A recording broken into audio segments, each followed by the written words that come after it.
مساء الخير وأهلا بكم في استوديو دبليو إم كورة التحليلي، حيث نرصد لكم آخر أخبار المنتخب الوطني الجزائري وكل ما يحدث في محيط الكرة الجزائرية هذا الأسبوع.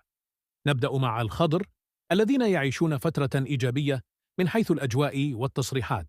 الحارس لوكا زيدان أكد أن المنتخب الجزائري سيدخل كأس العالم 2026 بطموح المنافسة وليس المشاركة فقط، وهو تصريح يعكس ثقة كبيرة داخل المجموعة ورغبة في الذهاب بعيدا في البطولة.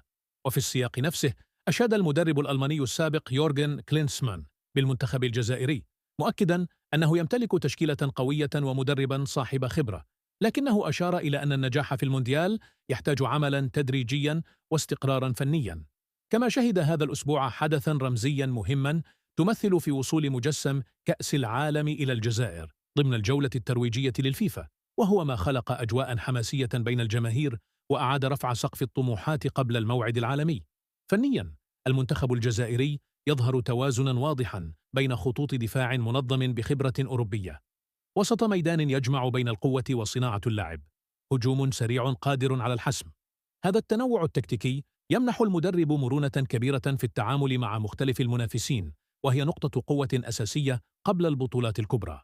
على مستوى الفئات السنية تعادل منتخب أقل من 16 سنة مع المغرب 1-1 في بطولة شمال إفريقيا، في مؤشر إيجابي على تطور المواهب الشابة. قاريا تواصل الأندية الجزائرية تحدياتها في المنافسات الإفريقية، حيث أصبحت المباريات تحسم بتفاصيل صغيرة، ما يفرض تركيزا عاليا وخبرة تكتيكية أكبر في إدارة اللقاءات.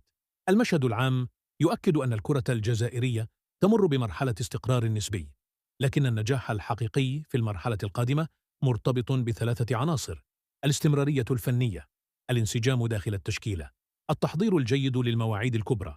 إذا توفرت هذه العوامل فإن المنتخب يملك كل المقومات ليكون منافسا حقيقيا على المستوى الدولي.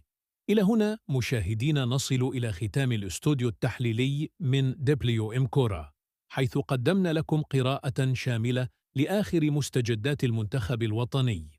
شكرا للمتابعة وإلى اللقاء في تغطية قادمة.